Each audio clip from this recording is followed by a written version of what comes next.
Hello there, friends. I am so excited you're joining us today because you get a little bit of a kind of behind the scenes first listen to an amazing conversation that I'm going to have today. And then you can listen to the edited version on the podcast in a few weeks. So super excited that we get to have this conversation today. So let's get right into it.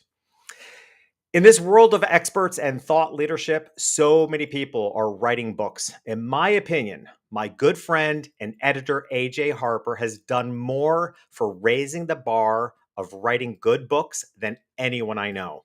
As she says, writing a must read book that changes lives, including your own.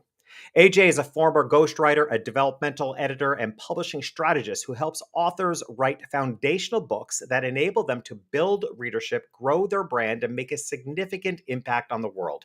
She has worked with newbies to New York Times bestselling authors with millions of books sold. AJ is also the writing partner to business author Mike Michalowicz. Together, they have written several books, including many books you know: Profit First, The Pumpkin Plan, Fix This Next, and their latest, Get Different.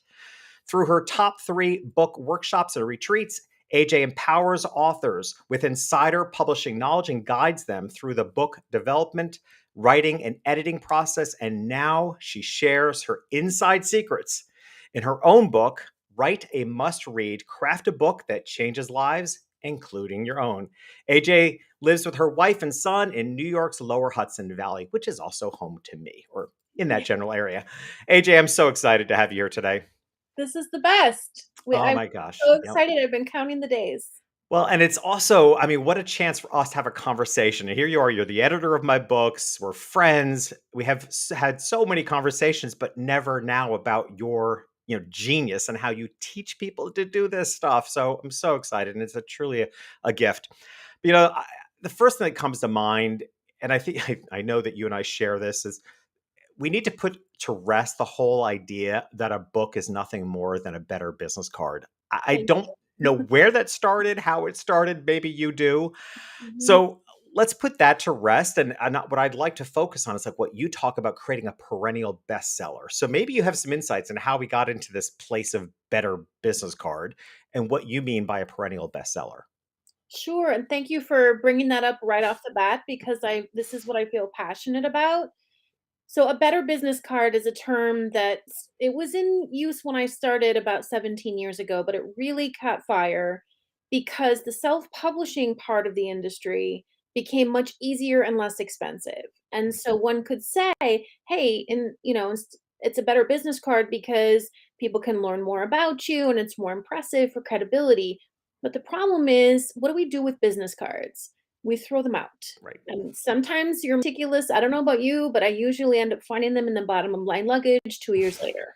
So, a better business card is not the point of a book, especially a prescriptive nonfiction, which is a book that's designed to help somebody make something better, a relationship, a business, their fitness, their mind, their heart, whatever it is. That's a book that's supposed to actually help someone do that, not raise the profile of the author. You will raise the profile of the author when you do it, but the point of the book is not to just be a marketing tool. And we went totally off the rails when we started valuing that, and people started writing books for that purpose. In the industry, we would say is a strong backlist title, meaning a book that's about a year old is considered backlist or sometimes even 6 months old. And usually they don't continue to sell that well for a variety of reasons, but a perennial bestseller continues to sell and often sells more with each passing year, which is the truth for your book lingo, Yeah. which is also the truth for all of Mike Michalowicz's books. Yeah. And that's the difference. And the reason that happens is because those are must-read books that people love and they keep and they tell people about them. Yeah. And that to me is such, I mean, I was a wake up call to me. I didn't realize that it was even possible that a book would sell more copies in later years than the previous year, which, like you said, thankfully, that's been the case with Lingo since 2018 when it came out. Every year it has sold more than the year before. So that's a huge gift. And I'm looking forward to that, of course, being true of the self employed life as well. But I have to say, as you went through this journey and I'm watching you as a friend, I mean, I know, actually, much to my surprise, that writing a book was a far more emotional experience than Mm, I even anticipated. I mean, it tapped into my own feelings of inadequacy and not having higher education. It taps into, I mean, it is an emotional journey that even if you think you're prepared, you're probably not prepared for. But now I mean, what was this like for you? Because not only were you experiencing what we as authors experience, but you're also putting yourself under a microscope because people have expectations about the quality of book that you would write, mhm. and you're writing about writing a book. So, I mean, Yeah. what was that like for you? And I've never, as a friend, I've never gotten a chance to ask you that because I can only imagine.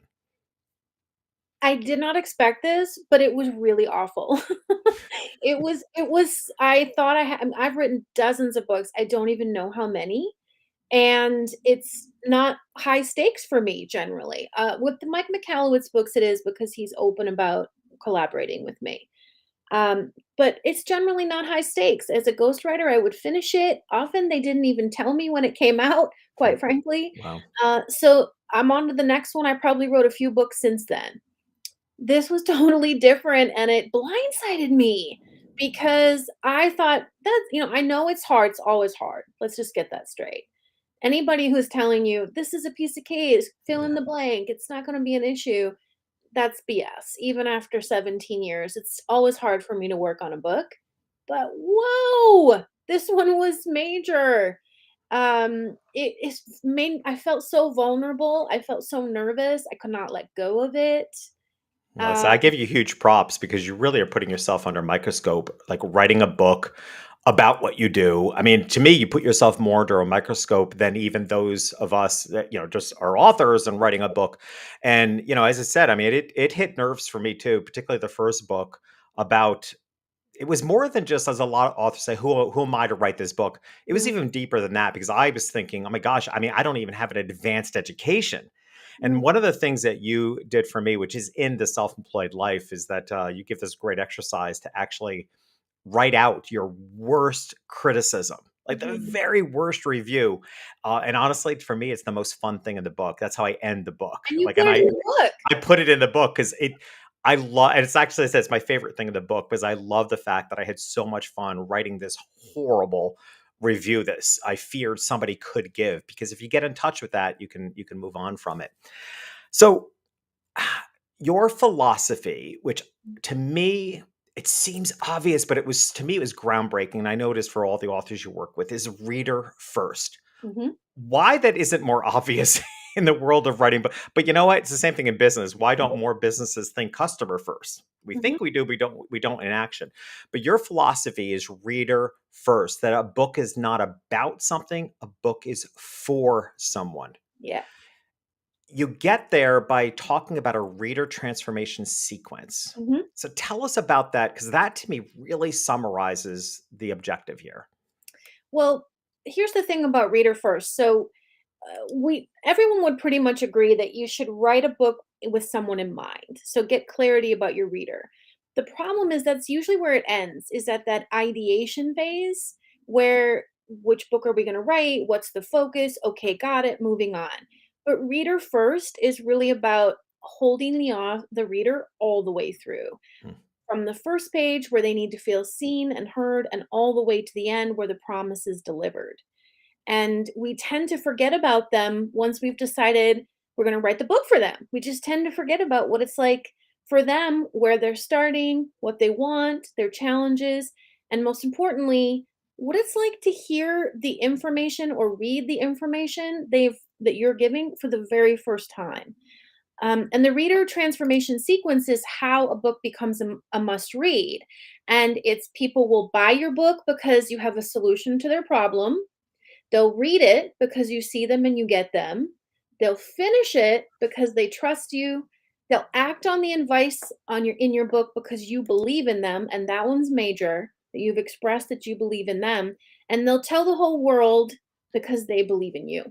That's the sequence. And what's interesting about that is the finish part, honestly, because a huge percentage of books don't actually get finished. And that to me is the difference between a book that has a reader first philosophy and one that doesn't, is because I think, I don't know if you have any statistics on yeah, I know you. I'm sure you have statistics on the percentage of books that don't get finished, but a book with a reader first philosophy, I have to believe there's a much higher percentage of it being finished. It just feels more aligned. You're more, as a reader of a book that's written reader first, you feel more compelled to finish it.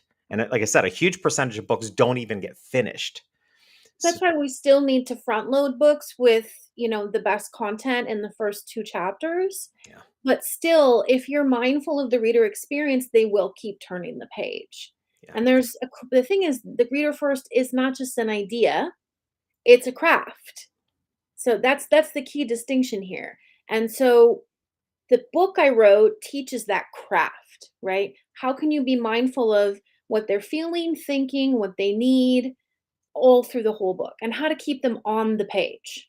yeah. And what's remarkable about your book, I mean, I have to say, and I've read it twice now, which is really rare for me, is that while we're learning very specific information, it's crazy entertaining along the way. So it just keeps you, you're learning, but it doesn't come across like textbook. It doesn't, it's just so beautifully written. It just keeps you Okay. entertained the whole way through. I want to step back to the ideation phase a little bit. How do you help? And I may even be asking this for a little bit of selfish reasons as I'm beginning to formulate ideas for my next book. Book 3. Just yeah, book 3. Well, you told me, I mean, I didn't see myself going into this. I was a serial author, but you did. And you've Can I convinced just me I say am. can I just say, Jeff, that's the greatest thing in the world is when the authors I work with let me know, I think I have another book. I think I have another book." Yeah.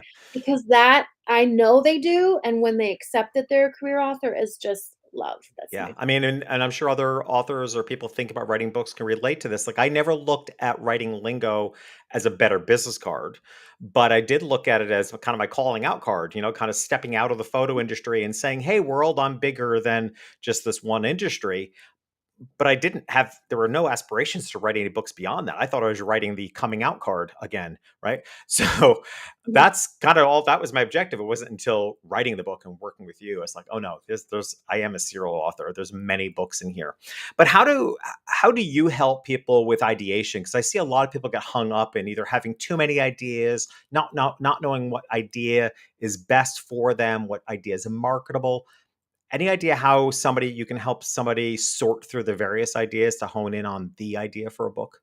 Well, just to bring it back to reader first, you have to start with reader.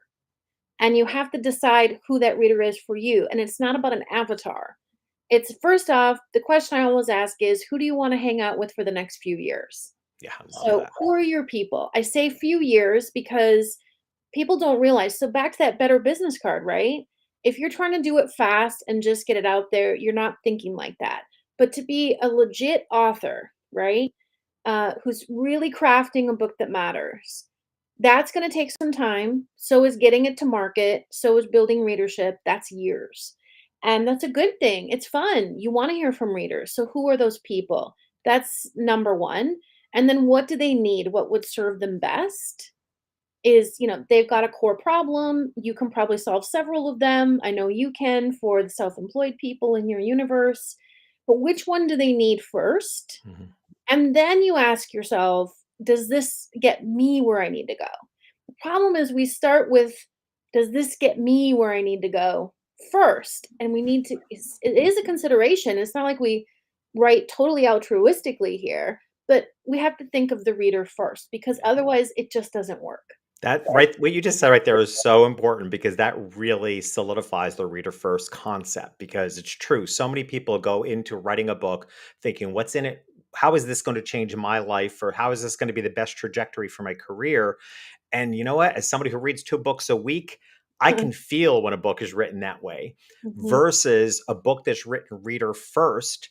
You've changed you first put what is needed. What is the and I love, love, love the idea. And I'm with you on avatars. I don't even like avatars in business, let alone when it comes to writing a book. But I'm right with you. I think a fantastic way to look at it is who do you want to hang out with for the next few years? Mhm. That to me is such a great way of deciding who is your reader, who are you putting first, and what kind of book do you want to write for them. I love that. And I'll add to that because you've helped me with this too, that Mike Michalowicz does this so beautifully, the two of you together. Like his books are so linked together because Mhm. he's aware of the next problem his reader has, the problem he solved, and then there's a next problem he can help them with. Yeah, and that's the first question we ask. He always has a number of books he wants to work on and that he's developing, and we'll keep talking about it. We always start the next one a few months before the other one's done. And but we'll get together and we'll say, okay, what do they need next? And it's a lot of what we thought they need, but then what he heard from them, what Yeah. he's seeing from his experiences talking to readers, and that's part of building readership. Yeah, I love that. And yeah, I think, and I'm going to stick with this reader because it's reader first philosophy. I have so much to unpack about reader. And one of the other things you talk about in the book that I love is to think about your reader being on a quest, Hmm. right? So break down that quest thought, because again, that helps me, and I believe many others, understand who their reader is. If you think about who's on a quest and how do you want to help them?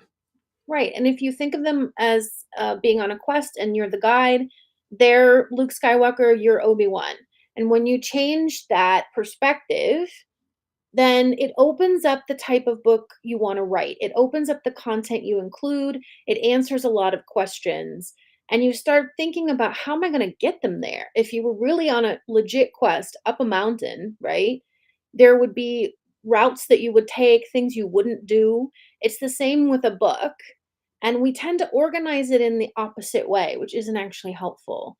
We organize it like a silverware drawer. Spoons with spoons, knives with knives, forks with forks. This content kind of goes together. So I'm going to put that in a chapter. But that's not actually how a person gets from point A to point Z. Wow, that's a really interesting comparison. I love that metaphor in the book too. And being an overly organized person, I have to say, like, yeah, I kind of wanted to. I like all my silverware separate.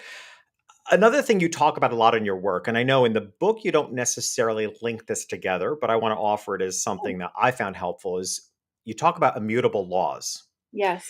And to me, this is kind of my coach gets lit up because it's a there's a process to understanding, like, what are our immutable laws? Like, what are the laws, values we hold within ourselves that you just have to show up in your books, especially if there's multiple.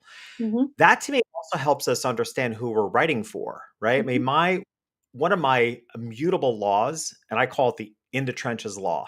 Like, I hope to always write from the perspective that I'm in the trenches, right? Because Hmm. that's what I'm writing on. I'm writing on my experience. I'm writing from a perspective that I think my reader needs, because there's so many gurus out there.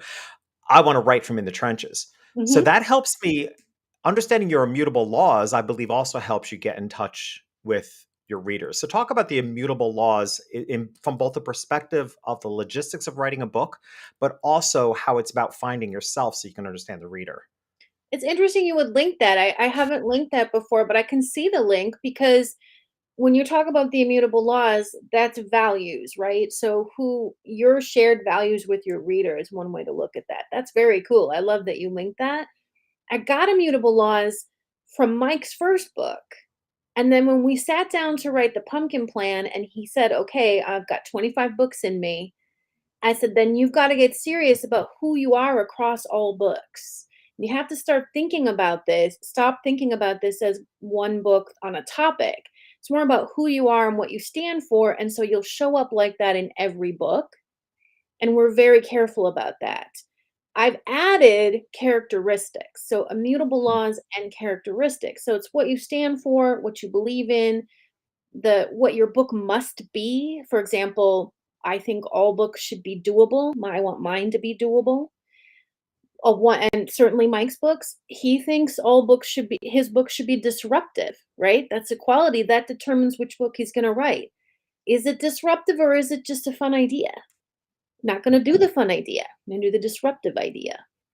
But characteristics are the tone. So, is it an ass kicking? Is it, talk from mom? Is it, a gentle nudge? Is it sarcastic and off the cuff and irreverent? What is it? It's you've gotta think about that, and then apply it in your editing process and across all books. Okay. So now we're getting into the nitty gritty of, I think this to me is like to compare to my own work, it's like the personal development part before the business strategies, right? So much of this work is the inner work we do before we take the proverbial pen to paper. So there's also the core message and the promise, and I know they're separate and you teach them separately. Mhm, So you can certainly talk about them separately, but they are also linked, right? You have to understand mhm, the core message and what the promises you're making. So break that down, particularly the core message. And one of the things you say in the book, so true. And I think you said you found it, I think it was in Mike's latest book, Get Different, where you kind of went back and realized that it was like you didn't circle back to the core message almost at all, or certainly not as often as mhm. you wanted. And I can see how we can drift away from that. So explain the importance of a core message and how that leads us to a promise. This is the hardest thing. So let me just say that. You have to have patience with yourself. Most people get it wrong. It's very, very rare for a person to get it right on the first try or even the 10th try. So just managing expectations around that. But core message is the foundation of your book. It's not everything you want to say, but it's the one truth that everything else hinges on. So, and this is the part that's hard. A good core message is transformational on its own. So, I said to the core message of my book is, and you said it earlier, a book is not about something, a book is for someone. That's the core message of my book. If you don't get that piece, the rest of it isn't going to work as Mm, well. good point. And Mhm. so everything hinges on that perspective shift that you need to make in order to write a transformational book. Crafting a core message, we think it's a pitch. It's not. We think it has to be clever and pithy. It doesn't. We think it's what we're going to promise them. That's separate. So it's really just plain the transformational truth. And often it's the opposite of what your industry or community or whatever says. What then? So I'm thinking about Mike's book Profit First, Mhm. where the title in itself is the core message, Yep. but it's also the promise too. So what, or is it? I mean, what's the difference? What's that fine line between core message and promise? The promise is, and this is really something I teach that is it's very specific to the way I teach, which is you see a lot of books that promise big things, but they're really down the road promises, right? So Okay. someday promises. You need to rethink this. What's the promise you can make that can be delivered within the pages of the book, meaning by the time they turn the last page? Caveat being they have to read it, and if you ask them to do stuff, they have to do the stuff. But ultimately, what can you promise will be different about the reader's life by the time they turn the last page? That's not profit first. We do promise that profit you'll be profitable that by the time you turn the last page, and we actually get it done within the first few chapters. But we don't say your business is going to be perfect, your business is going to be healthy even. Just it'll be profitable. We can deliver on it. Profit first is a shortened version of core message for sure. Yeah.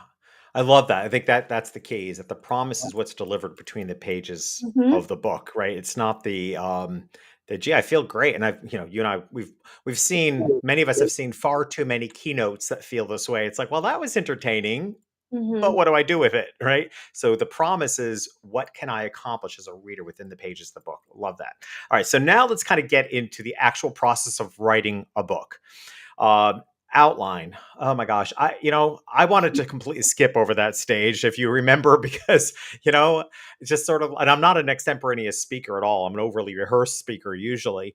But somehow when it came to writing, I was like, I was supposed to just write free form. And of course, you're so strict on having a really solid outline. And of course, you are right, because it makes the writing go easier. It makes it cohesive, and it puts reader first, because you have their goals, their quest, and their promise in mind. Mhm. I love the metaphor of an outline being like a Christmas tree. Yeah. It's a fantastic way of explaining an outline. So, using the Christmas tree metaphor, explain how to go about creating an outline. I'm so glad you picked up on that. I actually created that for the book because I thought outline is that was my hardest chapter to write, I have to tell you, because a lot of it is give and take that I do in workshop or with one-on-one with the client. And so how do I help people on the page when I can't talk to them and I can't see it? And this is a consideration for all writers of prescriptive nonfiction. What works in a one-on-one or a class or a speech may not work on the page. And that was true for me. So I had to come up with the Christmas tree method. So you have your core message, you have your promise, and the outlining is to deliver on the promise. So that forces already which content you plan to include. Who is your reader? What is your core message? What is your promise? Becomes a content filter. So you can then determine, does this go in the book or does it go in another book, right? Once you've filtered the content you have, and that includes finding gaps, right? Mhm. Then you organize it like a Christmas tree. You start with, just like we put the lights on first. We don't put the lights on last because that would be a disaster. Mhm. The lights are the teaching points. So the knowledge that you want to impart, the beliefs you want to share, right? The principles. And then you lay in the stories that relate to those teaching points. And you start with, just like you would the heaviest ornaments on the bottom, you would layer in the stories that fit with the teaching points. Then you would move up and maybe add some stories that are just for entertainment or just to connect and so forth. And finally, maybe you want some tinsel. So you're going to put some research here and there to support things, but you start with teaching points, lay in stories, then finally research and those action steps, which are the last piece. You don't try and construct your outline all at once. Yeah. If your brain works like that, go ahead, but most of the time it doesn't. Yeah, and I love that you refer to it as teaching points as opposed to lessons. Like, I think that's really powerful too. To like, you're writing this book to teach, as a nonfiction book Mhm, anyway. You're writing this book to teach. You're mhm, writing this book to help. I think that's really important. Something else you mentioned in the book that, gosh, I mean, so it's emotionally powerful if you think about as your readers read your book, this well written, must read book, that they're going to have moments where, for them, the veil is lifted. mm, And as you say in the book, as the author, you can't give them that moment. You have to allow them that moment. So can you explain, like, what is that moment when you think about what are we, I said it's challenging because we're not striving to do anything, but you just know there are certain things that you're going to write about that to the reader is going to feel like a veil lifted off. mhm. So, I actually need to give credit to Stephen Pressfield for getting me to think about this. I was at an event, which I write about in the book, where he spoke, and he talked about the hero's journey, and it's Joseph Campbell created the hero's journey, and one of the moments in the hero's journey is the epiphany. And he explained something that blew my mind, which is that we think of the epiphany as divine aha moment, but it's really a veil lifting to realize the delusion that we've Mm, had. And when he said that, he was referring to fiction and he was referring to the artist's journey. But of course, my mind immediately went to nonfiction. mm. And I realized, oh, wait, there's a moment in the book when your reader says, oh, dang it, I've been kidding myself. It's kind of that, Yeah. right? They have to surrender to a reality. And in a way, when you're writing the book, there's a way in which hearing you explain that is reminding me that, I mean, I kind of, this is what I think you're saying, but you can't give it to them. Like, I have an idea where that might happen. Mhm. But what's interesting is that once the book is out there, your readers are sharing with you when the veil was lifted off for them when you may not have realized it, Yeah, and you the know? problem is when we have that you have to be mindful of it though and try your best to anticipate where it maybe is. Yeah. And the reason is you can lose a reader then. Because if the veil lifts and a person starts to feel like, I've been kidding myself, I can't do this thing, Mm. you might lose them and they might put the book down forever. Yeah. That's you say So that in the book, like that's when they need you most. when they need you Yeah. most. Yeah. And so this is the ultimate reader first practice is okay, when am I going to maybe when are they going to have this moment where they kind of want to toss the book across the room? How are you going to get them to pick it back up? And what will you do? So a story works. Speaking directly to them about it and acknowledging it works. There's a lot of strategies, but just Mm. knowing Yeah. and then finding some sort of solution that you think might help. Yeah, I think it's just brilliant to know it, to strategize, plan for it, and be there for them when they experience it. I think that's just brilliant. One of the other aspects I think that are so unique to your reader first mentality, and boy, this to me always helped me end my books when I think about the call to greatness. Oh You yeah. know, I love so to explain what the call to greatness is, because this way you're just not leaving people hanging at the end of the book, right? There's this call to greatness. Explain what that is. Sure. Well, think of it like this. I think of writing a book as like composing music. And it's not just a collection of ideas and stories. You're really taking them through an experience. So what note are you leaving them on at the Mm. end? Most often it's just the last chapter.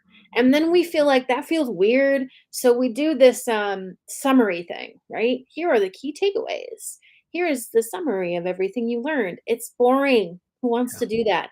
So years ago, I came up with this alternative, which is to not just write a closing, but to write a call to greatness. And the distinction is thinking about your reader is one person when they start the book, but now something's shifted, even if it's small. And it's, you know what? I always think of your paradox that you talk about in your Yeah. TED talk when I Yeah. think of this, because it's like a mountain. They're at the base of the mountain when they start your book. Now they're at the top at the end. And therefore, their view is totally different. Mm. Wow. It's a great point. So we call them to a greater dream than the one they had on page one. Yeah, I love that. So, let's talk about the challenges of writing a book. And certainly one of the challenges you talk about this in the book that people have a hard time accepting that the shitty first draft, like it's Mhm, just going to be, mhm. don't. It's just it has to be like you just have to keep It moving. just is. Yeah, but one of the things that you help me understand a lot, and I've seen this help other people, is that to get a book done, it's just math. Mhm, And I just want to offer that and have you explain it better. But for me, that enabled me to get it done. Just math, like how long of a book, how many words, how many words a day did I need to, why does that work? Because it seems like the less sexy way of writing a book, but it mhm. actually is what causes a book to get done. It is, and it took me a long time to figure it out. So, it's specifically writing to a word count versus, say, focusing on quality for sure, that's a pointless, fruitless endeavor, but more than that, we tend to say, "I'm gonna write for 5 hours a day," or, "I'm gonna write for this 3 weeks, I'm taking all this time off," and then we don't do much. So, by focusing on word count, that's so much easier for our brains. Okay, I've got even if it's a small number, mine's always small. So, it works because we're just focusing on, "I gotta get my 200 words in today." Yeah, You can do 200. You're not thinking about if it's good. You're not thinking about how long it's taking you. You're just knocking out your 200 words and getting on with your day.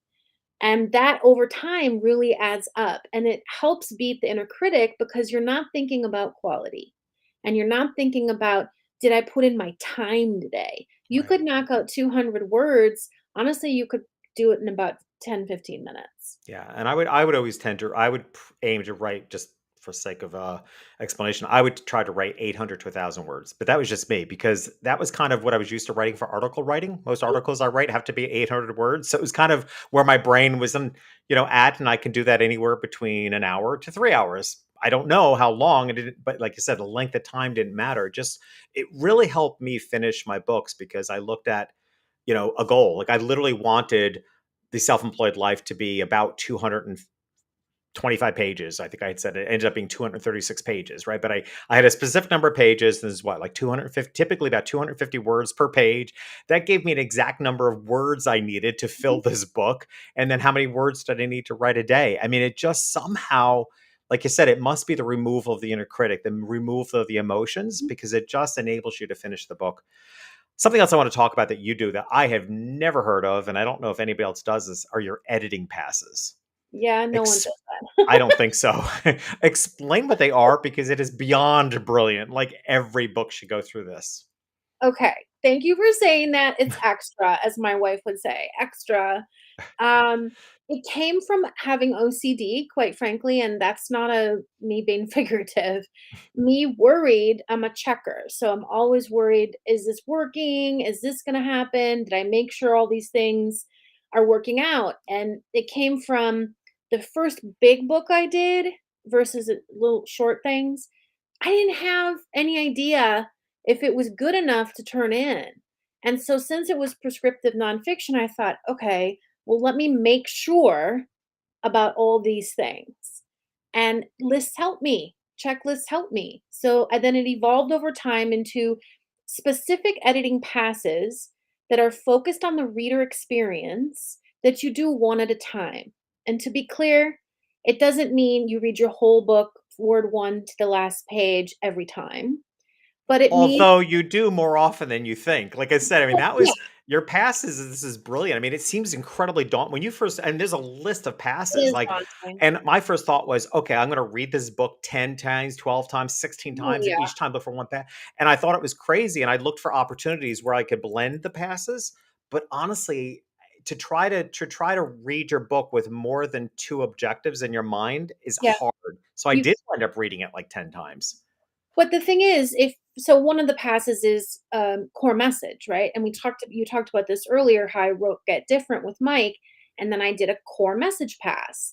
And I went to make sure we had used the term enough in places that made sense because we drop it. I don't know why we do this, but everyone does it.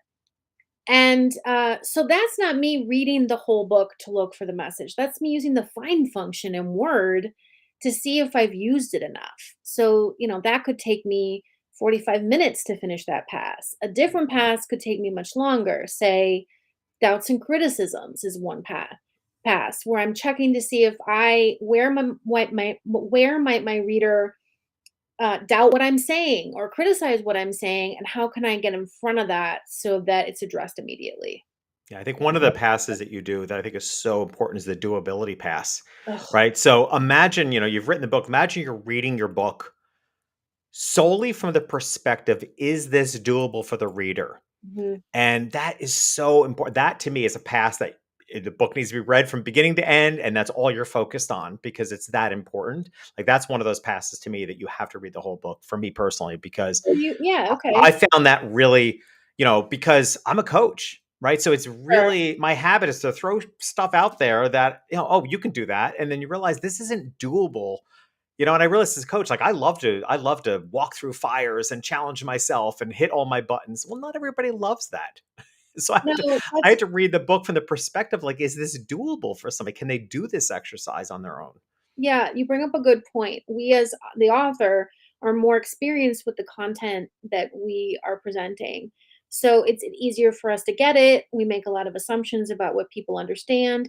But I think this is really important. We also make assumptions about what resources people have, whether they're financial, time, emotional, what kind of support they have.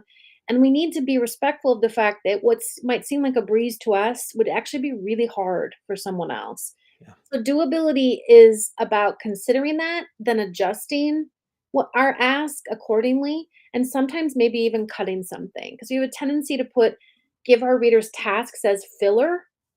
We think, I better have an action step at every single chapter. And so then we're just making stuff up, and it's Yeah. actually not helpful. Yeah. I know with Lingo, one of the passes I did that was unique to that book was that I was afraid because so much of the foundational story of the book was my building my photography business for an affluent clientele. I was very concerned that this was going to seem like it only appealed to people with a high end offer. Mm, So one of the passes I did was, am I also including examples from Walmart and other situations where mhm. people can apply it? Because the concept was applicable across all socioeconomic groups. It just so happened my foundational story came from the high end. So that was something I did as a pass. And I remember having to add in situations and stories that included something other than high end. Can I just stop you there? Because you just said Yeah. something really important. I was worried. And that's the same thing I said. I was worried. And when I hear authors say, ask me, well, I'm worried it's going to be this, I'm worried it's going to be that. I always say, well, then write it down as an editing pass. Right. And then let your mind be free to create that first draft, and then go back and look at your list of things you need to edit and go attend to that one issue rather than just fret about it, you know? Yeah. Yeah, and I think, you and I both, because we've talked about it too. I think one of the passes that I think authors need to seriously add to their sequence nowadays is what I refer to as, and I know you refer to it as well, as a diversity and inclusion Yes, pass, please. right? I mean, let's not have all your stories be about white men in your book. Let's not have Mhm, all your examples and case studies. We have to, let's not have every case study be about a straight couple. mhm. We have to then read through it and make sure that you're also representing the diversity of your readership. And we could do a whole episode of that because you and I believe so strongly in that. And gets us both fired up, but Well, it's it's part of important. putting the reader first because they Yeah. feel seen, but I do wanna say it's not to check a box. It makes your book better and richer because Yes. you'll learn from that different perspective. Absolutely. I actually and I had somebody else do my diversity pass. Someone that I mean, I did it, but then I also I hired a friend of mine who I felt would be very representative of that, and wanted to hear from her perspective. So it's Mhm. another way of doing a pass too, is to have maybe have other people do Someone some else do it. passes. Yeah. Yeah. Let's talk about editing process a little bit because I think this is eye opening for a lot of people. Because I think initially a lot of people think that an editor is fixing the grammar and the sentences, but you are by title a developmental editor, Mhm. which was mind boggling. I didn't know such a thing existed. So explain what a developmental editor is. Sure. So first of all, that term is also used to describe a substantive editor on both ends. So technically, developmental means the first part of getting a book developed, the concepts, does it work, message, all of those things. But a developmental editor is also usually doing the big picture stuff once you have the draft done. And that's tone, flow, structure, storytelling? Are you missing stuff? Do you have too much of stuff? Clarity, all the big stuff that makes a book transformational, that keeps a reader on the page. That's your developmental editor. And a lot of people who choose a self publishing route don't realize they need one. Yeah. It's And so they incredibly do. important. It's the chunks, it's the big chunks, and I don't know that I've publicly admitted this, but the self-employed life, as you know, was completely after I had 16 advanced readers read it, the whole thing was broken apart and resequenced because the common feedback. I think in like 8 or 9 out of 16 advanced readers felt the book started off too slow, which is a death sentence for reader first and getting people to finish a book. So, I mean, it was chunked down and We talked about, reorganized. yeah, you worked with Yeah. your editor on that, but we also talked about We that. did. Yeah, but that's what I love about that when I got the idea of developmental editor, like it's the chunks of and getting your level of expertise to look at the chunks of the book and how they need to be presented in a sequence that keeps the reader engaged and does the job of what you're setting out to do. So important. It was very new to me. I never heard of the term. Well, so I really hope that anyone who's listening will advocate for themselves in a publishing experience to get a developmental editor in the process, which they would almost always get with traditional publishing and should get with hybrid publishing. But I do acknowledge that a developmental editor is expensive. And so that's one of the reasons I wanted to share those editing passes, that method I teach Yeah. in my book, because if you really can't afford it, you could at least go through all those editing passes and your book will be better, almost like doing your own developmental edit. And if you go through it all, it will, and you can't afford the developmental editor, you can at least feel like I did everything I could. Yeah. And you're right. Actually, the passes if you look at a passive doability, passive, I mean, sequence, like are things in the right order? Like you can create passes for yourself that actually will put you in the position of being a Mhm. developmental editor if you're unable to have somebody do it. But to have somebody do it for you from the outside is a gift. It is. It's truly a gift if you can do it. Oh gosh, AJ, there's just so much in this book. Like I said, it is so beautifully written that there's so much learning in it, even as someone who has written 2 books, like, there was so much to learn from it, but written in a way that it's smooth, it glides through. It's just so representative of your skill as an author because it just to learn and to be on a journey all at the same time is not easily accomplished. But, you end the book or come close to ending the book with the most beautiful story about you and your mom, Mhm, sitting in your mom's battered silver Honda. mhm. And since you're an author and write so beautifully, I don't think just speaking it could ever explain it as well as writing it. So I'd love to have you read that section of the book if you would about sitting in your mom's battered silver Sure, Honda. sure. It's a short little thing. It's called The Odds Are in Your Favor. In my more than 30 years as a professional writer and 17 years as a ghostwriter and editor, I have figured out that the single most important factor in success as an author, persistence. The authors who show up day after day, who keep at it, almost always achieve success beyond their goals. The thing is, most people give up. I remember a conversation I had with my mother when I was just a girl with a wish to be a writer. Even at the age of 13, I was down on myself, ready to set my dream aside because I believed the hype about the long shot. Everyone wants to be a writer, I thought. What makes you think you can make a career out of that? It's really hard to get published. It's really hard to get noticed. The field is too crowded. In my mom's battered silver Honda, waiting for the engine to warm up, I slouched in my seat and stared at the defrost climbing up the window. Mom would always say, "When it looks like the shape of Batman, we can go." We were at the too roundish blob stage, so no superhero in sight. People say the odds are 1 in a million, I said, as I rubbed my gloved hands together. We hadn't had above zero temps in weeks. Maybe they are, she replied, but let's do the math. If 1 billion people want to be a professional writer, at least half of them will never even start. They'll talk about it, but they won't write the first word. Another quarter will quit before they finish. Writing is hard, and most people get frustrated and give up. So now you have about 250,000 people. That's still a lot of people to compete with, I said. True, but writers deal with a lot of rejection. At least another 150,000 will throw in the towel at some point because they'll think that it's hopeless, or because they think that the decision makers don't know what they're doing, or because they believe their families when they tell them they should get a real job. So now you have about 100,000 people vying for the same dream. She let me sit quietly and think about those numbers.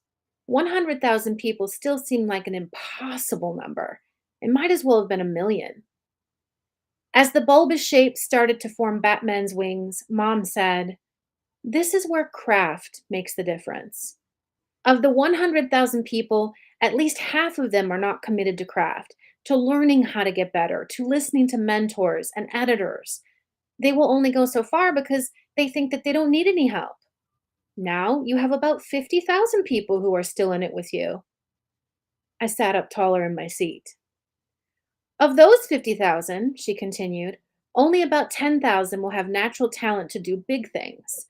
So now you're one of 10,000. What's left is luck, and you can beat those odds too." Mom switched from defrost to heat, and the warm, dry air blasted my face. She put the car in reverse and added, "You know how you can beat the odds, Annie? You beat the odds by trying. The more often you try, the more often you put yourself out there, the better your odds." Suddenly, my dream of becoming a successful writer seemed possible. 10,000 was a lot of people, but nowhere near 1 million. I could work hard. I could get better. I could keep showing up. I had a chance. You have a chance too. In fact, the odds are better for you. Know why? Because your book can be one of many on the same topic. People don't read one book in your genre or with your focus and then stop. They read several books on your topic, or maybe even hundreds of books on your topic. Sometimes people read several books with the same message. Now, I know that my mother made up those numbers. She wasn't using exact science, but she wasn't far off. In my experience, many people who want to be authors don't start, and most do give up before they finish or too soon. Mom was being generous because actually, that's almost everyone. Just by showing up every day, writing your book, getting better, continuing to grow as a writer, showing up for your readers in every way, you will get there. I know this for sure. I've seen it happen to people who absolutely deserved it and to people who were not pure of heart and probably didn't. The key differentiator for success is persistence. Just don't give up, and the odds are most definitely in your favor. Mhm. Well, friends, that is a call to greatness. Like that's why you pick up AJ's book. This is how you write a must read. Right? That is such a moving story, and it is absolutely a call to greatness to let all of us know that we can beat the odds, we can be the odds, we can do it. And yes, you've accomplished that dream from 13-year-old Annie to now, and you have written the hundreds and hundreds of books you've written for other people, but now you've written this book for yourself to put out in the world. That truly is, it's a must read book to learn how to write a must-read book. Just fantastic. So AJ, before I let you go, though, we're going to go through our rapid round around the acronym Hey, itself. The S in self stands for sustainability. What's one daily habit you have that sustains you? So, writing words for a current project, even if it's just a few of them. Awesome. And the E in self stands for elevate. What's one thing you suggest that we do to elevate our business? Collect more stories from clients or customers because you can use them in marketing and then eventually you can use them in your book. Yes, and on stage, and such a great Yes. advice. Keep The L in yeah, the L in self stands for let's go. What's one action step you suggest we take even today? Okay, this one's major and people don't realize how major it is. This goes to building relationships with other authors because that is key and we don't do it enough in the marketing process, if at all.